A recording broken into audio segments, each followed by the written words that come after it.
ಈ ಶ್ರಾವಣ ಮಾಸ ಶ್ರಾವಣ ಲಗ್ನದ ಫಲಾಫಲಗಳನ್ನು ಮಿಥುನ ರಾಶಿಯವರಿಗೆ ಹೇಗಿದೆ ನೋಡೋಣ ಬನ್ನಿ.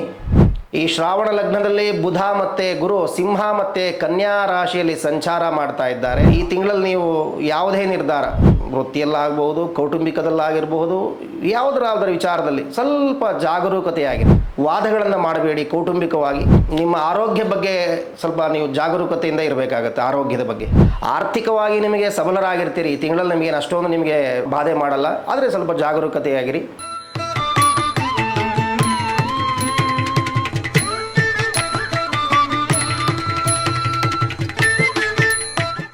ಶ್ರೀ ಗುರುಭ್ಯೋ ನಮಃ. ಗುರುಬ್ರಹ್ಮ ಗುರುವಿಷ್ಣು ಗುರುದೇವೋ ಮಹೇಶ್ವರ ಗುರು ಸಾಕ್ಷಾತ್ ಪರಬ್ರಹ್ಮ ತಸ್ಮೈ ಶ್ರೀ ಗುರುವೇ ನಮಃ. ಉಗ್ರಂ ವೀರಂ ಮಹಾವಿಷ್ಣುಂ ಜ್ವಲಂತಂ ನರಸಿಂಹವೇಷಣಂ ಭದ್ರಂ ಮೃತ್ಯುಮೃತ್ಯೋ ನಮಾಮ್ಯಹಂ.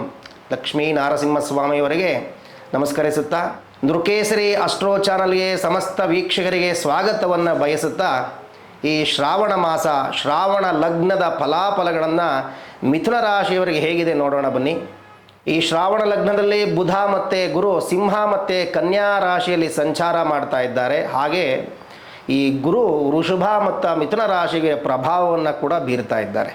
ಶನಿ ಮೀನರಾಶಿಯಲ್ಲಿದ್ದರೂ ಕೂಡ ಕುಂಭರಾಶಿಯವರಿಗೆ ಪ್ರಭಾವವನ್ನು ಬೀರ್ತಾ ಇದ್ದಾರೆ. ಹಾಗಿದ್ದರೆ ನಿಮ್ಮ ಈ ಮಿಥುನ ರಾಶಿಗೆ ಈ ಶ್ರಾವಣ ಲಗ್ನದಲ್ಲಿ ಶ್ರಾವಣ ಮಾಸದಲ್ಲಿ ಏನೇನು ಫಲಾಫಲಗಳಿದ್ದಾವೆ ನೋಡೋಣ ಬನ್ನಿ.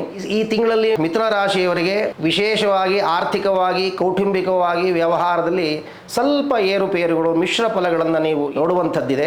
ವೃತ್ತಿ ಜೀವನಗಳಲ್ಲಿ ಸಾಕಷ್ಟು ಹೋದ ತಿಂಗಳಿನ ಹಿಂದೆಯಿಂದಲೂ ಕೂಡ ನೀವು ಒತ್ತಡಗಳನ್ನು ನಿಭಾಯಿಸ್ಕೊಂಡೇ ಬರ್ತಿದ್ದೀರಿ. ಈ ತಿಂಗಳು ಸ್ವಲ್ಪ ಅದಕ್ಕಿಂತ ಹೆಚ್ಚಾಗಿ ನಿಮಗೆ ಕಾಣಿಸ್ತಕ್ಕಂಥದ್ದು ವೃತ್ತಿ ಜೀವನದಲ್ಲಿ. ಈ ತಿಂಗಳಲ್ಲಿ ನೀವು ಯಾವುದೇ ನಿರ್ಧಾರ ವೃತ್ತಿಯಲ್ಲಾಗಬಹುದು, ಕೌಟುಂಬಿಕದಲ್ಲಾಗಿರಬಹುದು, ಯಾವುದರ ವಿಚಾರದಲ್ಲಿ ಸ್ವಲ್ಪ ಜಾಗರೂಕತೆಯಾಗಿರಿ.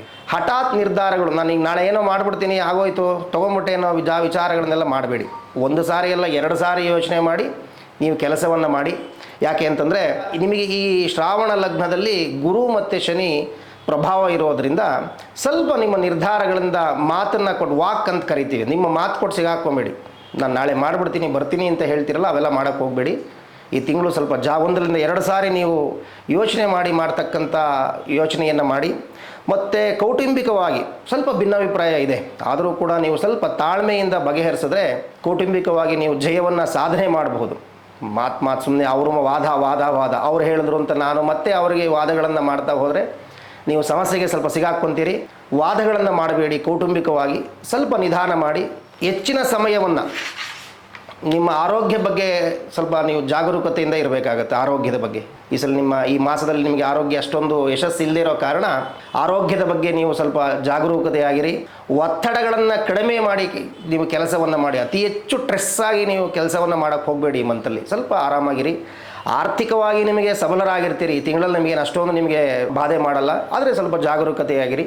ಏನಪ್ಪ ಆಗಿದ್ರೆ ಈ ತಿಂಗಳ ವಿಶೇಷವಾಗಿ ಪರಿಹಾರ ನಿಮಗೆ ಅಂದರೆ ದಕ್ಷಿಣಾಮೂರ್ತಿಯನ್ನು ತಿಂಗಳ 10ನೇ ತಾರೀಕು ಗುರುಪೂರ್ಣಮ ಆಗಿದೆ, ವ್ಯಾಸ ಮಹರ್ಷಿಯ ಪೂಜೆ ಅಂತ ಕೂಡ ಕರೆದಿದ್ದೀವಿ. ಅದೇ ರೀತಿಯಾಗಿ ನೀವು ಶ್ರಾವಣ ಲಗ್ನದಲ್ಲಿ ದಕ್ಷಿಣಾಮೂರ್ತಿಯನ್ನು ಆರಾಧನೆ ಮಾಡಬೇಕು. ಮತ್ತು ಶನಿದೇವರನ್ನು ಆರಾಧನೆ ಮಾಡಿದ್ರೆ ಶನಿ ದೇವಸ್ಥಾನಕ್ಕೆ ಹೋಗ್ತಕ್ಕಂಥದ್ದು, ಶ್ರಾವಣ ಮಾಸದಲ್ಲಿ ವಿಷ್ಣು ದೇವಾಲಯಕ್ಕೆ ಹೋಗ್ತಕ್ಕಂಥದ್ದು, ತುಳಸಿಯನ್ನು ಮತ್ತು ಜೇನುತುಪ್ಪವನ್ನು ವಿಶೇಷವಾಗಿ ವಿಷ್ಣುವಿಗೆ ಜೇನುತುಪ್ಪವನ್ನು ದಾನ ಮಾಡಿ. ನೀವು ಈ ತಿಂಗಳಲ್ಲಿ ನೀವು ಏನೇನು ಅಂದ್ಕೊಂಡಿರ್ತೀರೋ ಎಲ್ಲವೂ ನಿಮಗೆ ಸಿಗುತ್ತೆ. ಒಳ್ಳೆಯದಾಗಲಿ. ಶುಭಮಸ್ತು.